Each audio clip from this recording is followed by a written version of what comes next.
And what's interesting is I own an entire supplement company sold in doctors' offices, and I'm married into an all doctor surgeon family. And I love and respect them. I think they're bright and brilliant and awesome, but not all of them. I can't tell you that every doctor in South Florida is trustworthy. Being someone who's like a rep in a sense, I function kind of like a pharma rep. I run around and meet all the doctors and network and meet their reps and all sorts of stuff. And I hear stories. So I think it's ever more important that we are focused on finding the great doctors and the great practitioners who are ready to hear us, listen to us, and partner with us when it comes to our health journey.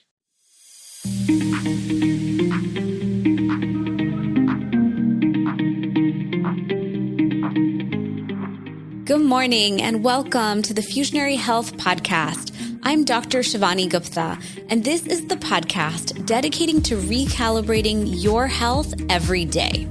My goal is to help you wake up each day energized by addressing root causes and giving you new approaches to preventive health.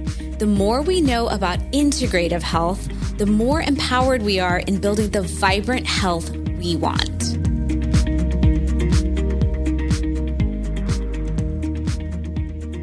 Hello and welcome. It is me, Dr. Shivani Gupta, host of the Fusionary Health Podcast. And I'm so excited to have you on the podcast today because I feel called to share on a topic called We Should Be More Sovereign. And let me explain what I'm going to dive into today. So March is International Women's Month. We have International Women's Day. My team reached out to me today and said, hey, we have a whole content plan for March. And basically, we want you to interview all women for the podcast. And I was like, awesome. I would love to. Sure. I need more notice because we have lots of guests lined up and they're not all women, but I will get there. And then I thought, you know what? For the topic of Women's Day, let's talk about women's health for a moment and the state of affairs in women's health that's so ridiculous, and kind of share my undiluted thoughts on it. Because I'd say 90% of the time, even though I'm very passionate about health and I'm talking about it and I'm teaching it and I'm doing all this, I'm definitely sharing a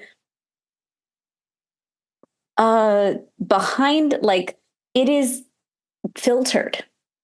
It is filtered because on the internet, if we're a little too honest about our beliefs, we'll just get censored and deleted. And I'm like a small potatoes little account compared to like a Dave Asprey and those people, Dr. Mercola, like the greats and the bigs who are out there sharing on this. And I think I have to be a little careful about what I share. But I know how to elegantly explain this topic without, causing too much alarm. So let's dive into women's health for a moment and my perspective. I think we as women have such a powerful opportunity to look at our health, assess what the issues are, make a game plan for what we need to do for ourselves, and then execute it. I think nowadays there's so much inundation on our systems, as if that's a word. There's so much inundating our systems, and it's a lot. It's like standing under Niagara Falls and being like, I'm just trying to make it. And all this stuff is falling on you. And you're like, well, I give up. I can't do it. And I see that around me all the time is this, I give up. Like, I can't do it all. I can't be it all. I can't be perfect. My best friend and I used to have a term for this way back when our little ones were really little, when we were still pregnant and giving birth and breastfeeding and all the things. And she called it a Pinterest perfect life. Because back then, when we'd plan our kids' birthday parties or we'd try to decorate our homes, we would use Pinterest. But you'd always see this Pinterest perfect life, like this life just ahead of you that was just so much more beautiful and so much more curated and amazing and styled just gorgeously. And it always felt out of reach.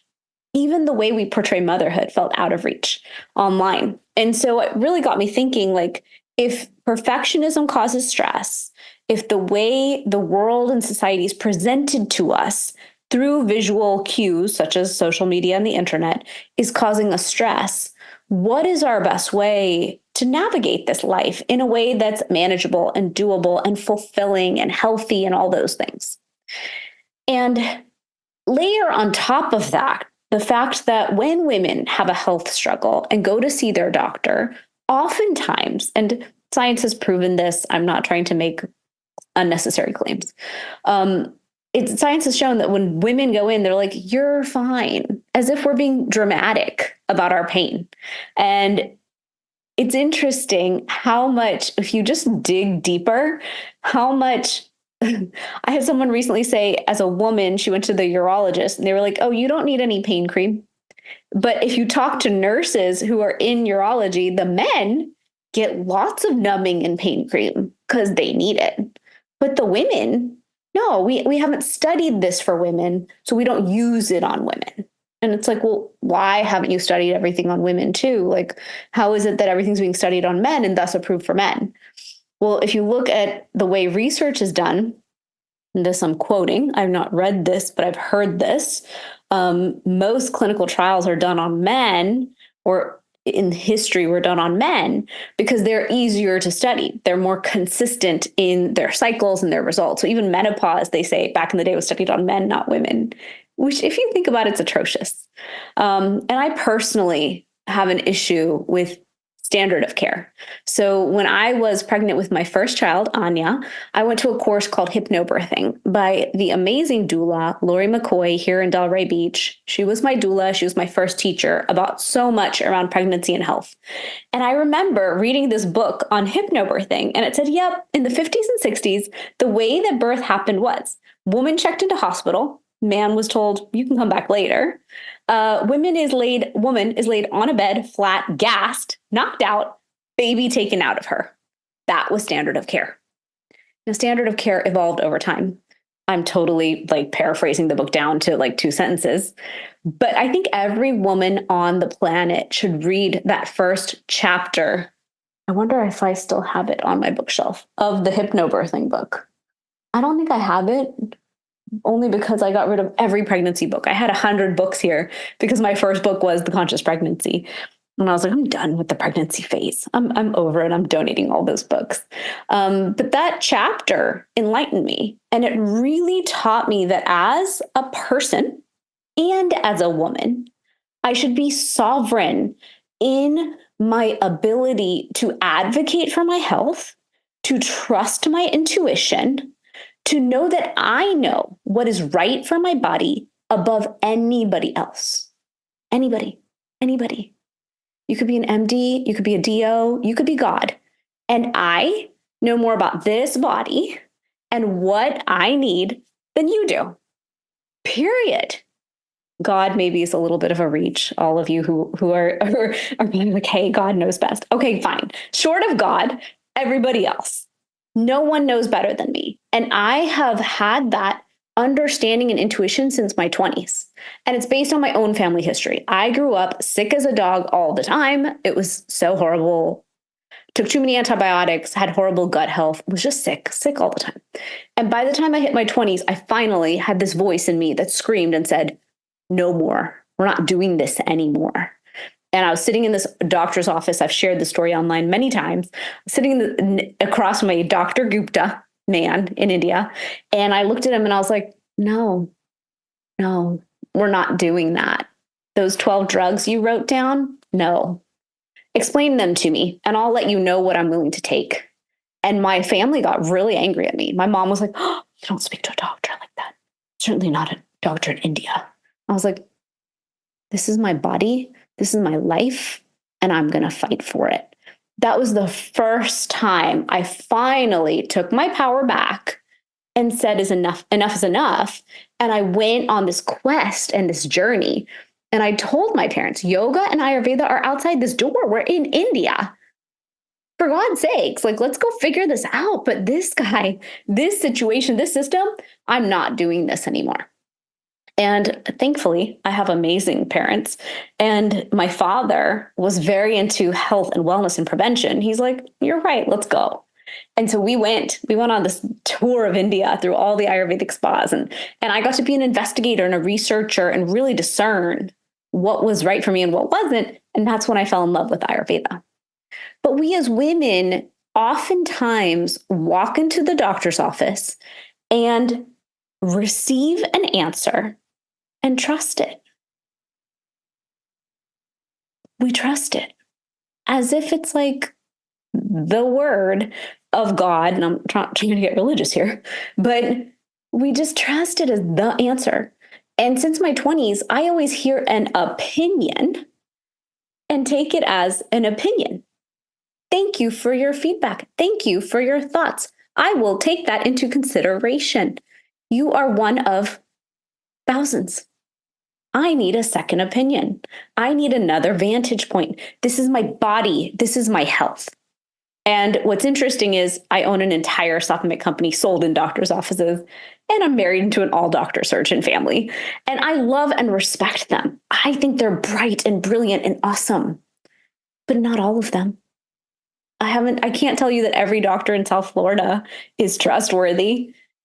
Being someone who's like a rep in a sense, I function kind of like a pharma rep. I run around and meet all the doctors and network and meet their reps and all sorts of stuff. And I hear stories. So I think it's ever more important that we are focused on finding the great doctors and the great practitioners who are ready to hear us, listen to us, and partner with us when it comes to our health journey. And if you don't have that, switch, find a new one. Also, when you're given horrible, huge diagnoses, get other opinions. I was just in the office of one of my integrative practitioners this week, and she was sharing with me what is happening in the world of cancer treatment. And I was like, what in the bejesus? Why are people not getting second opinions and second options on their approaches to this? So all that to say, demand better care, trust your intuition, be sovereign, advocate for yourself. If you are on a path and journey with a practitioner and you're a year in and you're not getting the result you want, it's not you. It's time to switch. It's time to go find someone new. I myself have switched practitioners many times because I can only get so far with someone. And if I'm not going to listen or be compliant, or they're not giving me any new information, it's time to move on. Like, are we going to sit in the same place for half a decade or a decade at a time when it comes to our health? That has such far-reaching effects. That affects your psyche, your mental health, your emotional health. It affects your alignment within yourself. It affects your everything, your longevity.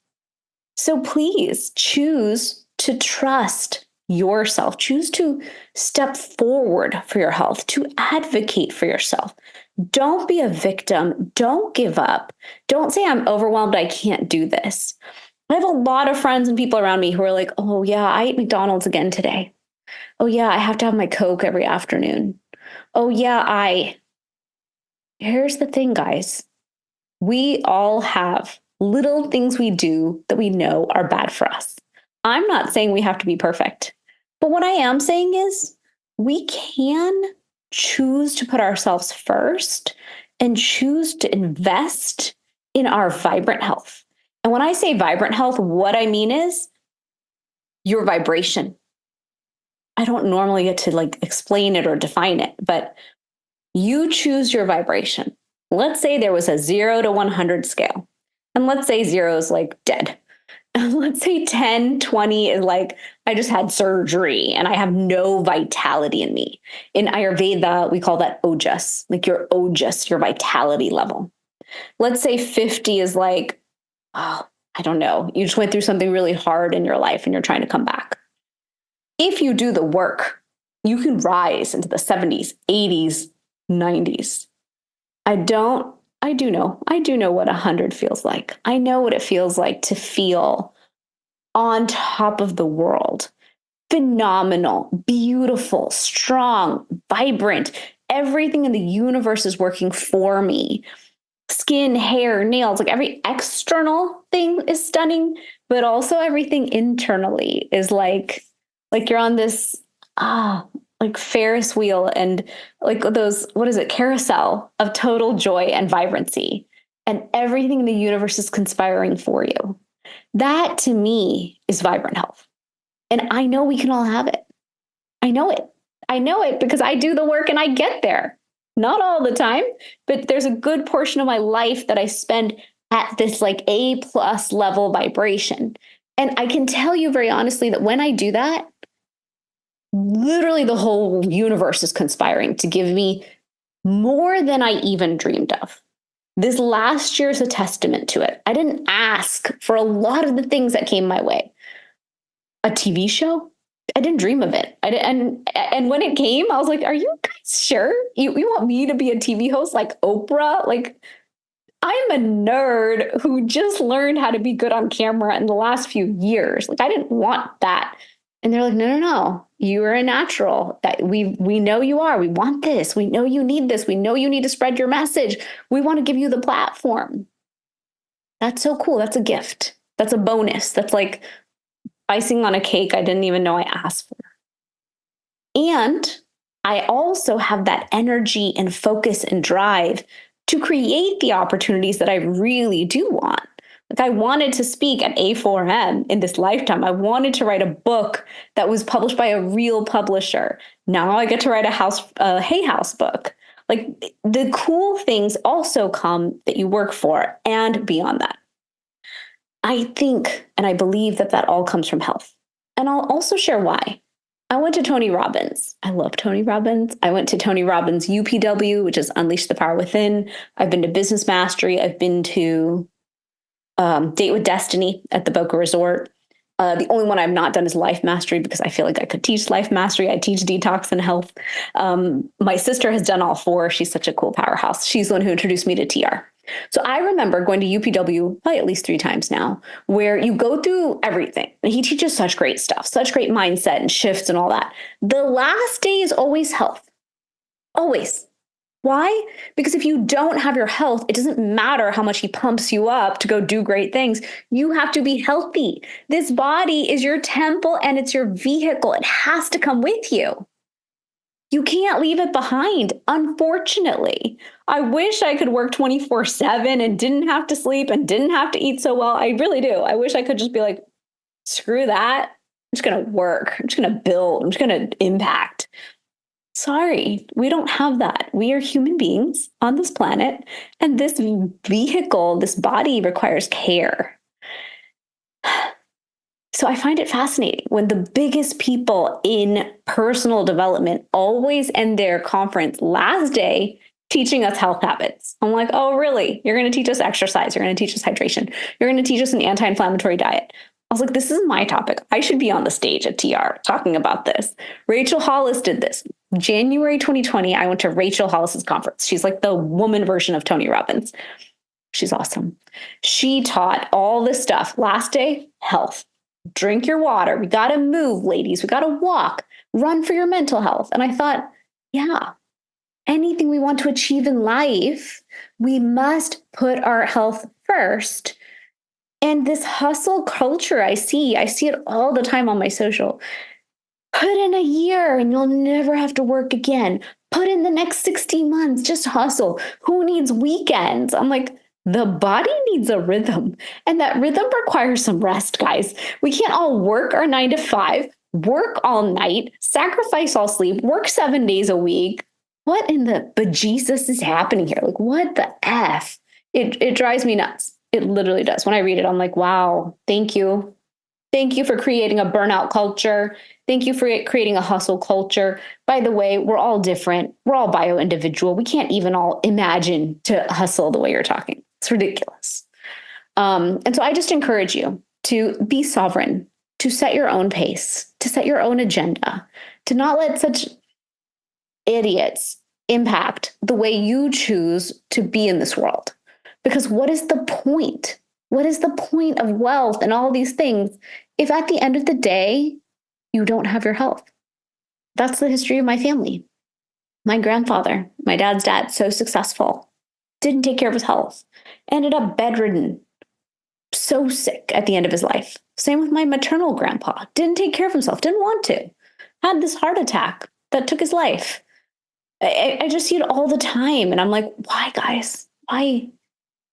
Put the brakes on somewhere in the middle, little breaks, not even major breaks, to pause, reset, detox, reduce inflammation, eat healthy. If you have success, hire a chef, hire a cook.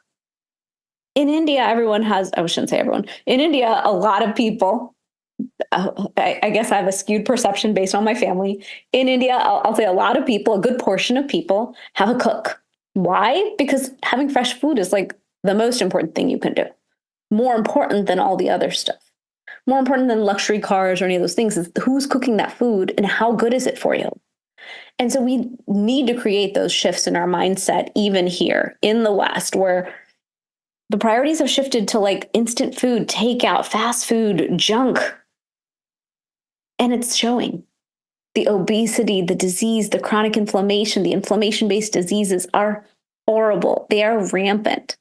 And when it comes to women, let's talk about women's health for a second. It takes a toll in a different way. And if you look around, that toll is so prevalent. And women are still pushing through, just pushing through, pushing that boulder up the mountain, even though our bodies are being burned and sacrificed along the way. For example, I have my notes here. I took quick notes before I started. But think about it this way. We have fertility issues that start when kids are really little. So I was sharing with someone recently, I invested in the fertility of my children before they were born, and I was significantly invested in it while they were really young. And this girl asked me, "What are you talking about?" I was like, I know for a fact that fertility is going to be $1 billion industry in the next few decades, and COVID just ramped that up. So it's interesting to watch the level of issues happening with women's fertility. It's the canary in the coal mine. It's just the sign. Guys, we're not doing what's right for our bodies, and we're not doing it over decades, and then we're paying this price. Now, you could say we're having babies later, women don't find their spouse, women focus on career. Yes, all that's true. Yes, we are having kids much later, and that, of course, has a tremendous impact on our fertility. And there's other factors. And so when I talk about fertility for little children, I was watching the type of diapers I was buying. I was watching that I wasn't microwaving anything. Everything was organic and clean and healthy. At the time when my kids were born, I owned an organic cotton children's clothing company because I wanted to shift all cotton in this world to organic. Big dream, didn't work out, but I tried. I was trying my hardest. When I commit to something, I commit to it as like a, how do I shift the whole planet type of level? So fertility, the toxic burden, the toxic accumulation, the quality of the food from birth all the way through childhood and adolescence is pretty significantly important. Think about that. We're seeing the problem right now, right? The level of disease. There was a book I wanted to write. I feel like I should still write it in this lifetime.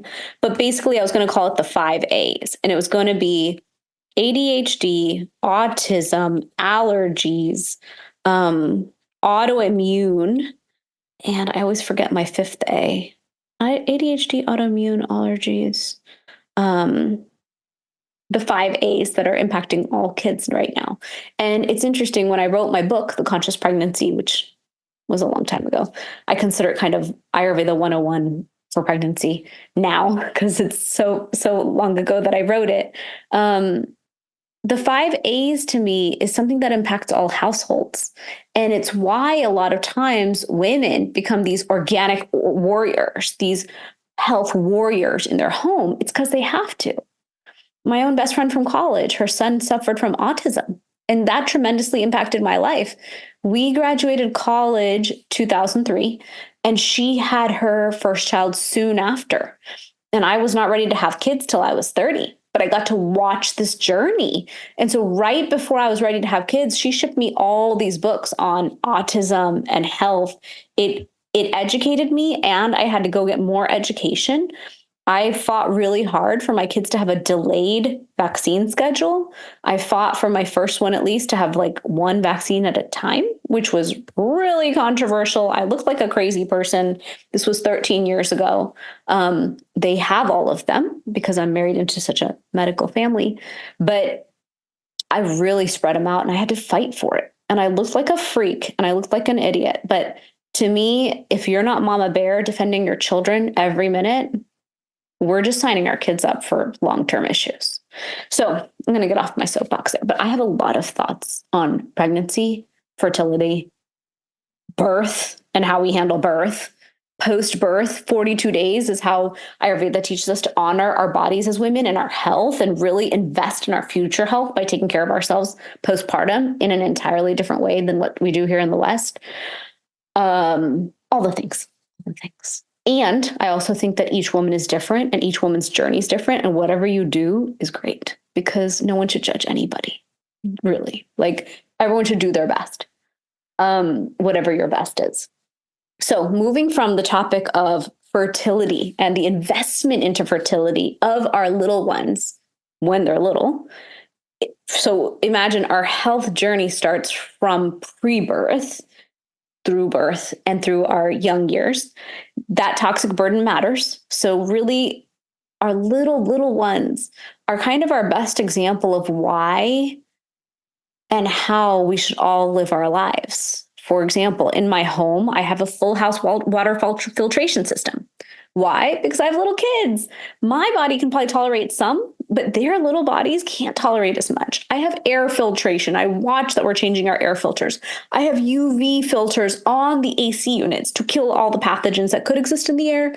And we change the air filters regularly. And I have in-room air filtration because indoor air quality is scientifically known to be worse than outdoor air quality. So by keeping your kids home because we're too busy to take them out all the time, we're killing them further. Their food is only served to them in glass or on metal plates. Their water bottles, reusable water bottles, are metal, not plastic. That's been true since they were little. Their food is never heated in the microwave, ever. Zero. It's nuts when I see someone come in who like wants to help me and they microwave the food. I'm like, please throw that in the trash. That's garbage now. You nuked it. You killed all nutrient density and all protein. What is that now? It's dead food. I don't feed dead food to my kids. I feed them real food. We pan heat everything, preferably on steel, using steel spoons, or we use the toaster oven. I have a really cool toaster oven that's nice and big and spacious. So I put things on glass and I heat it. We avoid aluminum foil. Like there's a lot of little things we can do that over time create a big impact. And if you're looking at me and you're like, this girl is crazy, that's a lot. It's a lot until you have a disease. Somehow everyone in their 50s, 60s, 40s who gets horrible diseases magically finds a way to change their entire lifestyle. I'm sure you've seen this on the internet. Someone gets cancer and they're like, I drink green juice and I eat organic and I changed everything. And it's like, okay, I'm glad you did. I'm glad you saw that that's a path to winning at your health right now. What if we all just took a few little slices of that wisdom and applied it way earlier? What could have been the impact of that? Maybe a different result. I can't promise a different result, but maybe a different result in terms of how inflamed our body is, what the toxic burden is on our body, and how our body handles that. That brings me to inflammation. So inflammation is this root cause issue that we know is problematic, but we don't know how to deal with it. Honestly, I think we know that it's a problem, but we're like, well, it's just an invisible thing. I don't feel it. I don't know about it. So I guess I don't know what to do about it. And if I get hurt, I'll just take some Advil. It'll be fine. So here's the thing. Whenever you go to the doctor with a symptom, let's say the symptom is like, oh, my joints hurt. Oh, I feel fatigued. Oh, I have frequent headaches. Oh, I have GI upset. I have swelling, redness, bruising. I have not bruising, but swelling and redness. My skin feels hot. These are all signs of inflammation. And when we enter our 40s, 50s, and 60s, a lot of our complaints are like, oh, like I can't eat many things. My stomach's always upset. I get headaches every day. People who get migraines, also tied to inflammation.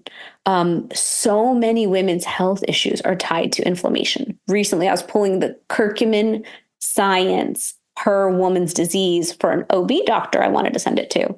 And it said PCOS, endometriosis, fibroids, cysts, perimenopause, menopause, thyroid issues, hormonal imbalances, all rooted in inflammation. all affected by inflammation is how I should explain that. So it's interesting. Inflammation is this insidious little forest fire going on in your body right now. Most of us. I don't eat perfect. I am not perfect. I share that all the time. I try to be great. That's my goal. I want to be excellent. I'd like an A on my report card, but I don't even have time to be an A student all the time. I'm really running at B plus, A minus most of the time. And sometimes I can like rise to the A plus level when I'm doing an amazing detox or doing the things. That's life. We don't need to be perfect. But the better we are, the more support we are giving to this body. And when it comes to inflammation is a slow burning fire. It's a chronic, low-grade, persistent fire burning through your body, damaging along the way. And your body eventually is like, oh my gosh, I just have to put out the fires. And that's when our lymphatic system, our immune system activates. And here you have this war. And a lot of times that's what autoimmune is. The body is attacking itself because it can't understand where the problem is. But the problem is everywhere because it's chronic, low-grade, persistent inflammation. So if you imagine it as like this little slow burning forest fire that is everywhere, affecting all systems, then you suddenly have an opportunity to say, okay, what am I going to do to address that? What am I willing to do every single day? Step 1, we'd address it through diet, anti-inflammatory diet. Step 2, reduce obesity. Obesity also is in a cycle with inflammation. Easier said than done. I love it when you go to orthopedics. This used to happen to me post kids. I'd go to orthopedics and I'd be like, my knees hurt. My plantar fasciitis is bothering me. And they'd be like, lose 30 pounds. It won't hurt. And I was like, guys, y'all are so rude. Like, that's so rude. I have an orthopedic in my immediate close family. And he's like, no, I say this all day. Like, I have to. The force on your joints, every pound is 4 pounds of force on your joints. You have to lose weight if you want the pain to go away. And I said, well, you have to give us better support. Obviously, if we could be lighter and healthier and less obese, we would be. It's just not easy, right? And so inflammation is playing this role. Inflammation is every itis in the body. So if you go to GI and they're like gastritis, you go to orthopedic and rheumatology, they say arthritis. Every itis is inflammation. So what if instead of masking it with painkillers to cut off inflammation just in that 8-hour period, we instead used herbs and spices from Ayurveda that would systemically reduce that inflammation, get to the root cause, and then we're settled, we're healed, and we don't need that herbal support after that because we wanted the battle. That is my vision for the world. Let's reduce the inflammation. Let's reduce the disease. We as women become sovereign in our health. Let's advocate for ourselves. Let's build health on our terms. And then let's talk about what's happening in the world. Because we as women have the power. We can vote with our dollar. We can choose better companies. We can choose to invest in who we believe in. I think anything is possible. And so what if each of us felt so good and so happy and so bright and so vibrant? What if our main complaint wasn't brain fog and perimenopause and all the things that we focus on because they're such troubles, and instead we felt amazing? What a different planet we would have. What a different mother we would be. What a different support, spouse, significant other, everything. I really do think that we have such potentiality to create this new world instead of the world we're living in now. I don't like the current world I see. It's full of hatred and anger and negativity and violence. And I just think that if we all invested in our health and took care of the people around us in the way that's possible, then everyone can rise up together. That's my call to arms for us. I'm going to finish my little note here before I sign off today. I know I've taken enough of your time on this podcast, but I just wanted to share my viewpoint because International Women's Day to me means a day when we celebrate ourselves. And if I was going to celebrate myself for the day, I would definitely, I like calling it radical self-care days. So for me, when I can take a day, I'll do infrared sauna and yoga and green juice from my favorite green juice spot and make time for like a healthy, yummy lunch with my friends. And I think that there's such a way to build self-care and self-love into our lives in little tiny slices. Instead of saying I need a whole day, what if every day you did a little something? And that alone can shift your energy, your mood, your perspective, and thus your ability to do more things like that, more self-care and more self-love. One final note I do want to say is I think the level of health struggles we're seeing in women needs to be addressed and changed and addressed in a new way. I don't think the current ways are working. I think there are a lot of women founders out there trying to address the issues. And I think Ayurveda and the ancient toolkits have the answers. That's where I come from, is I love bringing Ayurveda into the limelight and sharing what a powerhouse toolkit it is for us. But why is it that in our 20s, women are dealing with fertility issues and their own health struggles? 30s, thyroid, fibroids, cysts. 40s, perimenopause, rearing its ugly head, all the symptoms. And women are spending so much money and time trying to fix these issues. Not to mention irregular periods, horrible periods, and all the issues that come with that as well through teens and 20s. Then 50s, menopause, arthritis, aging, longevity, all the things that we focus on by the time we hit our 40s and 50s. And so what if we looked at our health from new vantage points? I'm not saying Ayurveda is the only way. It just happens to be my favorite way. I'm also a big fan of biohacking. I'm a fan of homeopathic medicine, naturopathic medicine, chiropractic medicine, medical massage, Reiki, energy medicine. Energy medicine's amazing. Amazing. All the different tools, functional medicine. I love functional medicine. Acupuncture, all the Chinese herbal medicine. There's so much available to us. Yoga. Ayurveda teaches yoga and pranayama as part of the daily lifestyle that keeps us healthy and vibrant. And I know that when it comes to health, we don't want another list of things to do, and we don't want another item added to our list. I get that. But my job here is to show you that there's other ways of living your current life. There's other lifestyles that you can adopt other than the one you're doing right now. And just by adopting those lifestyle practices into your daily rhythm, you can create such a significant shift in your health that then affects every other aspect of your life. Everything. Better gut health means better brain health, better mood, better energy, better immune system so you don't get sick. That impacts everything. Circadian rhythm means putting your body into alignment so that then you are on a rhythm with nature instead of fighting against nature. If you feel like you're always fighting with your body, adopt a circadian rhythm that works for you. In Ayurveda, we teach about the herbs and the spices. The super spices is what I call it. Because if we all use turmeric and ginger and ashwagandha and brahmi and osmanthus and tulsi and coriander and cumin seeds, we'd have a different world. We'd have a different level of health, that's for sure. We all took our turmeric every day. We'd fight that inflammation. We'd also get the other benefits of turmeric. It's a very powerful anti-aging, antibacterial, antiviral, antifungal solution. It does so much for the body. But the way it goes in there and heals inflammation is really why I'm so passionate about it. Let's reduce the systemic inflammation. Then the body is supported and winning. Done. Easy.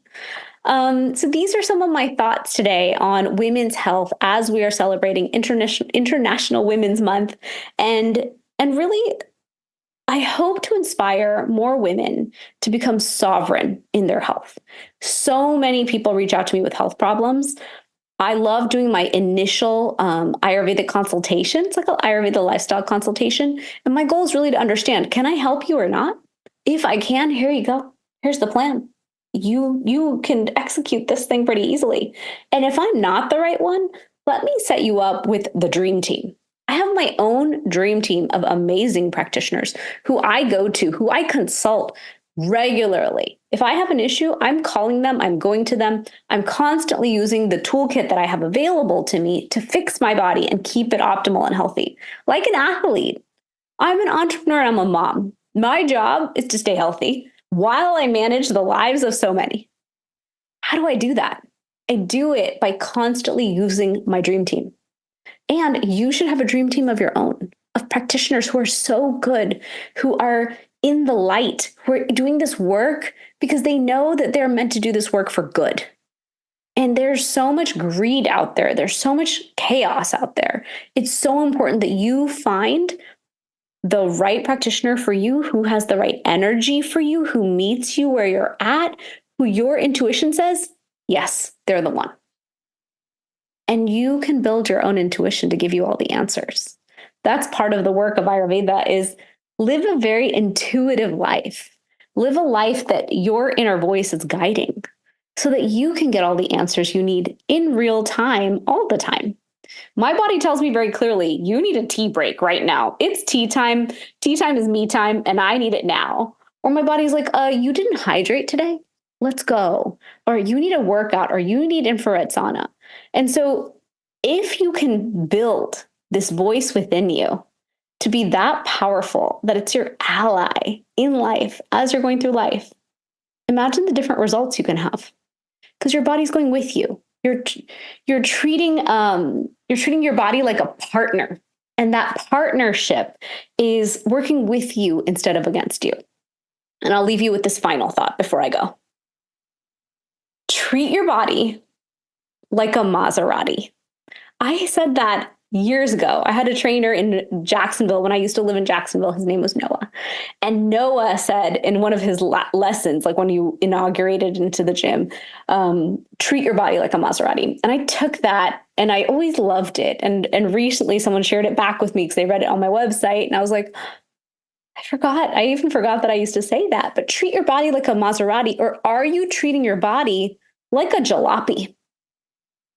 Which one is it? Are you treating yourself like a piece of trash? Are you treating yourself like you don't deserve any attention? Like you don't deserve basic attention to run well? Think about that for a moment. That might be true for you.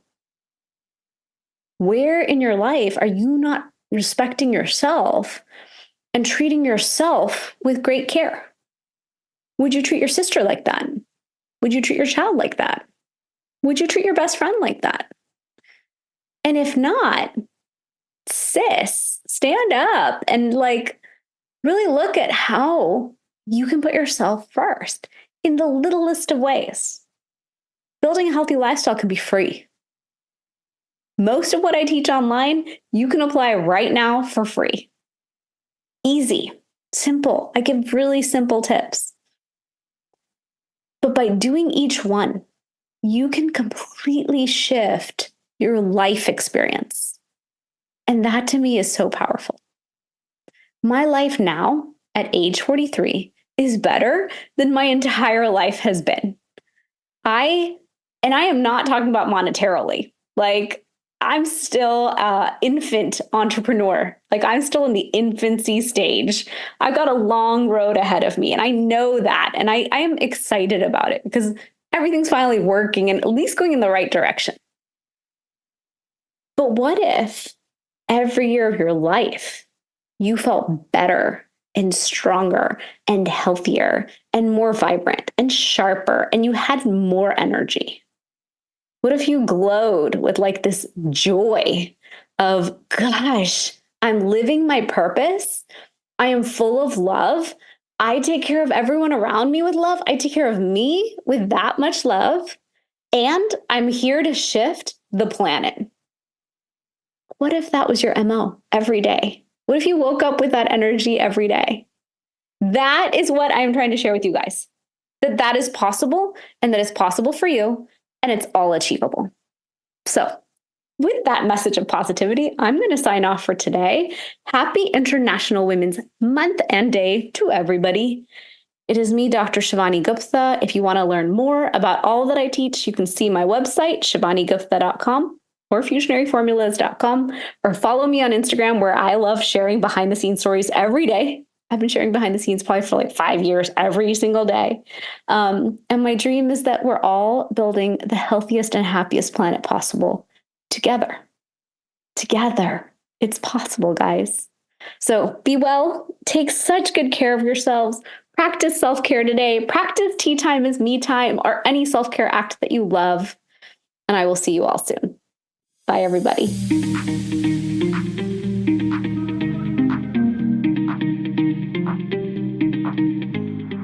Thanks for joining me for this episode. Check out our sponsor, Fusionary Formulas, the potent turmeric supplement used by doctors around the U.S. for patients with pain and inflammation. www.fusionaryformulas.com. I'm your host, Dr. Shivani Gupta. For more, visit shivanigupta.com. Subscribe to this podcast in Spotify or Apple Podcasts. Click the follow button or subscribe in any of the apps that you use. That's all I've got for you on the Fusionary Health podcast this week. You have the power to transform your health and achieve vibrant health starting today.